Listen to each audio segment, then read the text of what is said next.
Hi, dear bankers. Welcome to EduTap. This is JAP Target 50 series of Indian economy and Indian financial systems. So, today in lecture 23, we are going to do liquidity preference theory. Theories of interest का chapter का एक topic already हम कर चुके हैं.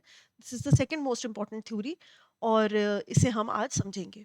Also, if you are preparing for JAP, तो एक document हमने prepare करी है जिसमें आपको most important topics, PYQs and most important MCQs मिल जाएंगे. The link is given in the description and it is absolutely free of cost. तो इसे डाउनलोड कीजिए because ये आपकी प्रेपरेशन में काफ़ी मदद कर सकते हैं. So according to J.M. Keynes, who is also called father of modern economics, father of macroeconomics,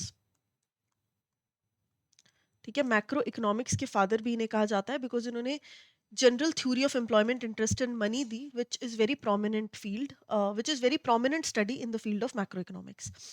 तो इन्होंने बताया कि जो पिछले कॉन्सेप्ट में, पिछली क्लासिकल थ्योरी में, जो पिछले सेशन में हमने क्लासिकल थ्योरी करी उसमें हमने जो कॉन्सेप्ट समझा कि सेविंग्स और इन्वेस्टमेंट के बारे में है इंटरेस्ट, इन्होंने ऐसा कहा कि ऐसा नहीं है. सेविंग्स और इन्वेस्टमेंट जो है वो नहीं डिफाइन कर सकते कि आपके इंटरेस्ट का रेट क्या होंगे. Instead it is decided by demand and supply of money. तो सारा का सारा पैसे का खेल है. पैसे की डिमांड कितनी है इकोनॉमी में और पैसे की सप्लाई कितनी है इकोनॉमी में, उसके बेसिस पर आप इंटरेस्ट को डिफाइन कर सकते हो और किसी और तरीके से नहीं. तो एक स्टेटमेंट इन्होंने दी कि reward for parting with liquidity, liquidity preference theory बताती है कि जो इंटरेस्ट है it is nothing but a reward for parting with liquidity. Liquidity मतलब जो आपके पास कैश रखा है उसको बाय बाय बोलने का रिवॉर्ड है ये, है ना. लिक्विडिटी मतलब anything that is able to converted into cash, है ना, या ऑलरेडी कैश अगर रखा है it is highly liquid in nature. तो लिक्विडिटी को गुड बाय बोलने का रिवॉर्ड है आपके पास, दैट इज कॉल्ड इंटरेस्ट. अब ऐसा क्यों बोला, क्या बोला, उसके लिए हम समझते हैं इसको एक डायग्राम की मदद से. So as I told you कि सप्लाई के of money and demand of money के बारे में है. ठीक है, सप्लाई ऑफ मनी हमें ऑलरेडी पता है आरबीआई करता है ना. 98% से ज़्यादा सप्लाई जो है वो आरबीआई करता है नोट्स बनाकर, और थोड़ा सा गवर्नमेंट उसमें अपना योगदान देती है, less than 2% by minting the coins. तो ऐसे में सप्लाई पूरी की पूरी कौन देखता है, आरबीआई देखता है. मुझे एक बात बताओ, अगर मैं ऐसे ग्राफ बना रही हूँ, क्योंकि ग्राफ तो हमेशा बनेगा, इस तरफ मैंने लिख दिया इंटरेस्ट, इस तरफ लिख दिया सप्लाई, तो क्या जो मनी का सप्लाई ग्राफ है, मनी का सप्लाई ग्राफ, ध्यान से सुनना मैं क्या कह रही हूँ, मनी का सप्लाई ग्राफ, क्या उसमें जो आरबीआई ने पैसा पब्लिश कर दिया, क्या डेली डेली वो होता है, नहीं होता है ना. तो इट इज स्टेबल, राइट. तो ये एक सीधी लाइन आ सकती है कि नहीं, बिल्कुल आ सकती है. Why? Because money supply is not change unless RBI chooses to manufacture more notes, है ना, या फिर पहले वाली लिक्विडिटी जो इकोनॉमी में घूम रही है उसे कम कर दे. Otherwise it stays stable. ठीक है, इंटरेस्ट ऊपर नीचे जा सकता है लेकिन सप्लाई जनरली स्टेबल रहती है. तो इस तरीके से एक वर्टिकल लाइन के through parallel to the Y axis हम शो करते हैं. तो ये तो हो गया आपका supply curve. Curve demand curve के लिए आपको ये अज्यूम करना है, इस थ्योरी में ये अज्यूम किया गया है कि टू एसेट इकोनॉमी है, यानी कि इकोनॉमी में बस दो ही एसेट्स हैं, कैश पड़ा हुआ है और बॉन्ड्स पड़े हुए हैं, और तीसरा कोई एसेट ही नहीं है. अगर किसी को पैसे यूज करने हैं तो या वो कैश में इस्तेमाल करें या फिर वो बॉन्ड्स खरीदें, और इसके अलावा कोई तीसरी चीज ही नहीं है. बॉन्ड क्या होता है? बॉन्ड सिर्फ एक फैंसी सा इंस्ट्रूमेंट है जिसके प्रति आपको इंटरेस्ट मिल सकता है. लाइक इफ यू परचेज 100 रुपी का बॉन्ड, तो हो सकता है कि आपको 10% इस 100 रुपी पे इंटरेस्ट मिलता रहे, और कल को जब आप बॉन्ड बेचने जाओ तो वो पैसे आपको मिलेंगे, राइट. सो जो इंटरेस्ट है ऊपर की, दैट इज योर इनकम. तो यहाँ पर दो एसेट्स हैं इकोनॉमी में, कैश एंड बॉन्ड्स. बॉन्ड्स का एक चीज हमेशा याद रखनी है, bonds have inverse relation with the rate of interest. अगर बॉन्ड का प्राइस बढ़ेगा, अगर ये 120 होगा, तो इंटरेस्ट अगर यहाँ पर 10 रुपए मिल रहा था तो ये कम हो जाएगा, ये 8% हो जाएगा. You understanding my point? Price bond का जो है उसका इनवर्स रिलेशनशिप होता है रेट ऑफ इंटरेस्ट के साथ. ये फैक्ट है और ये आपको याद रखना है. अच्छा जी, तो कैश अगर आपके पास है, बॉन्ड तो समझ में आ गया, लेकिन अगर कैश आपके पास है तो आप क्या करोगे? देखो, लेट्स से आपके पास 1 लाख रुपए कैश आता है, ठीक है, 1 लाख आपकी सैलरी है, आपको ये कैश आता है. कुछ तो हो गए वो हर महीने के दूध चावल पानी सब्जी रेंट स्कूल की फी वाले खर्चे, है ना, जिनका आप कुछ कर ही नहीं सकते. बिजनेस में भी कुछ ऐसे खर्चे होते हैं, उन्हें हम कहते हैं ट्रांजेक्शनल नीड्स के लिए खर्चे, है ना, जिसकी इनकम बढ़ाने के लिए. तो इनकम कैसे बढ़ाओगे? जब सामान बनाकर बेचोगे. ठीक है, बिजनेस मोटिव, इनकम मोटिव, इसका मतलब है बिजनेस में होने वाले रोजमर्रा के खर्चे, कोई इसमें अलग चीज नहीं है. फिर आते हैं प्रिकॉशनरी मेजर, यानी कि वो कि मुझे डर लग रहा है कि यार कल को अगर मुझे ज़रूरत पड़ गई, इमरजेंसी फंड हमेशा होना चाहिए ना हाथ में, तो 30,000 का वो इमरजेंसी फंड जिसमें सेविंग्स और इन्वेस्टमेंट्स हैं, और इसको मैं बिल्कुल नहीं छेड़ती। तो अनएक्सपेक्टेड नीड्स के लिए आपने 30,000 रख लिए।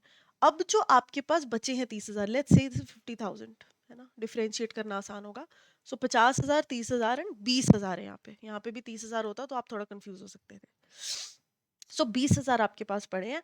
अब ये वो पैसा आपकी पॉकेट में पड़ा है जिसको आप कुछ भी कर सकते हो। आप उसको खर्चने में यूज कर सकते हो, आप उसको शॉपिंग में यूज कर सकते हो, आप उसको सेविंग में यूज कर सकते हो, आप उसको बॉन्ड खरीदने में इस्तेमाल कर सकते हो। तो यहाँ पर जो फ्री मूविंग एटम है आपका, that is only speculative cash जो आपकी पॉकेट में पड़ा है। और यही आपको जेएम कीन्स बोल रहे थे कि जो आपकी पॉकेट में ये कैश पड़ा है ना, स्पेक्यूलेटिव नीड वाला, इसको अगर आप बाय बाय बोलो, अगर इस 20,000 को आप बाय बाय बोलो, पार्ट कर दो इसके साथ, तो आप बॉन्ड में जो पैसा इन्वेस्ट करोगे, 20,000 के जो बॉन्ड्स खरीद के बैठ जाओगे, और उस पर जो इंटरेस्ट अर्न होगा, that is the reward. So interest is what? Interest is the reward for parting with liquidity, for parting with the speculative cash that you have in your pocket. So I hope I'm able to make you understand. तो यहाँ पर जो demand curve बनता है ना, demand curve of money या demand graph of money, ये सिर्फ दो ही चीजों पर डिपेंडेंट है। इंटरेस्ट, जो कि आपका वाई एक्सिस पे आता है, एंड एक्स एक्सिस पे आता है आपका स्पेक्यूलेटिव कैश, जिसे हम डिमांड फॉर मनी कहते हैं। डिमांड फॉर मनी दर्शाया जाता है स्पेक्यूलेटिव कैश से। इन दोनों को क्यों नहीं करते? क्योंकि ये स्टेबल है। ये भी अगर हमने ये ट्रांजेक्शन और प्रिकॉशनरी ले लिए तो ये भी सीधे डंडे आ जाएंगे, तो इनका हम क्या करेंगे? क्योंकि ये तो फिक्स्ड है। तो इनको हम पिक्चर में नहीं लेते, हम सिर्फ स्पेक्यूलेटिव मनी को लेते हैं। And hence the graph that shows is, देखो अगर तो 20,000 आपने अपनी पॉकेट वाले खर्च दिए, है ना, और बॉन्ड्स खरीद लिए, तो आपको इंटरेस्ट मिलेगा। अब डिमांड कर्व कैसे बनेगा आपका? It will be a downward sloping graph. क्यों? क्योंकि demand for money is inversely related to the rate of interest. आपको यहाँ पर अगर 10% इंटरेस्ट मिल रहा है, हो सकता है आप बोलो कि नहीं यार, मैं 20,000 अपनी पॉकेट वाले अपने पास ही रखूंगा। लेकिन जैसे ही ये 20% आपको इंटरेस्ट मिलने लगा, 30% मिलने लगा, तो आपको लालच आएगा कि यार ये पॉकेट में तो 20,000 ही पड़े हैं, इससे अच्छा इसको इन्वेस्ट कर दो, at least will be able to earn something on that. तो जब आप इन्वेस्ट करोगे, लेट्स से 10,000 पे आप 20,000, मतलब 10% पे आप 20,000 अपनी पॉकेट में ही रख रहे थे, लेकिन जैसे ही 20% रेट हुआ, आपने इस पॉकेट के कैश को हटा दिया, तो अब आपके पास कितना बचा? जीरो कैश बचा, और आपके सारे के सारे पैसे इन्वेस्ट हो गए बॉन्ड में, राइट? तो आपके पॉकेट में रखा कैश कम कम होता रहेगा जैसे जैसे रेट ऑफ इंटरेस्ट बढ़ेगा। So that means they have an inverse relation. और जहां पर भी इनवर्स रिलेशन होता है, जो ग्राफ बनता है, it is a downward sloping graph. अगर कल को आपकी इनकम 1 लाख से बढ़कर 2 लाख हो जाती है, तो ऐसे में ये पूरा का पूरा ग्राफ जो है ये राइटवर्ड शिफ्ट ले लेगा। ठीक है जी। तो इक्विलिब्रियम कैसे फाइंड आउट करना है? This is your supply curve, this is your demand curve, और जहां पर ये इंटरसेक्ट करते हैं, दैट इज योर इक्विलिब्रियम। तो इस तरीके से लिक्विडिटी प्रेफरेंस थ्योरी में आप इक्विलिब्रियम सर्च करते हो, right? So demand curve is downward sloping, straight line है, सप्लाई एंड डिमांड इंटरसेक्ट करते हैं पॉइंट ऑफ इक्विलिब्रियम पे। पॉइंट एफ डिनोट करता है एक्सेस सप्लाई को, और पॉइंट जी डिनोट करता है lack of supply of money को। ठीक है जी। So this is your liquidity preference theory, यहाँ से आप इसको रिवाइज कर सकते हो। So according to JM Keynes, interest is a reward for saving money, बिल्कुल नहीं, parting with liquidity, yes. So B would be the correct answer. Which of the following is not a motive for holding up under the liquidity preference theory? तो इसमें आप क्यों पैसा अपने पास रखते हो? क्या आप ट्रांजैक्शनल या प्रिकॉशनरी के लिए रखते हो? नहीं, आप स्पेक्यूलेटिव के लिए रखते हो। ठीक है, लेकिन अच्छा ओके, इसमें पूछा हुआ है कि which is not a motive, तो ये तीनों ही मोटिव है, इन्वेस्टमेंट मोटिव कोई मोटिव नहीं है। So D would be the correct answer. So LP theory, rate of interest is determined by demand supply of capital, of goods, labor. नहीं नहीं नहीं, it is related to demand and supply of money. So C is the correct answer. तो इसके साथ ही हमने बढ़िया तरीके से ये कॉन्सेप्ट कर लिया है। Now if you are preparing for JAIIB and you are looking for courses that can help you to prepare, तो आपको edutab.in पे जाकर जैब के कोर्सेज को चेकआउट करना है। इसमें आपको मास्टर कोर्स मिल जाएगा जिसमें रिकॉर्डेड सेशंस है, 10 to 20 मिनट्स की रिकॉर्डेड क्लासेस मिल जाएंगी, और साथ में ये सारा कुछ मिल जाएगा। Now if you want a demo course जो कि आपको मास्टर कोर्स के सारे फीचर्स दे सके, तो 2 दिन का डेमो कोर्स अवेलेबल है इन जस्ट ₹1। तो उसमें आपको सारे के सारे फीचर्स, कॉन्सेप्ट क्लासेस यानी कि recorded sessions, concept note, solve PYQ, chapter wise mock test and full length mock test मिल जाएंगे। अगर आपको चाहिए कि लाइव क्लासेस के थ्रू सब कुछ करना है, तो 60 लाइव क्लासेस की मदद से आप सारा कुछ क्लियर कवर कर सकते हो। 2 आवर्स की हर क्लास रहेगी।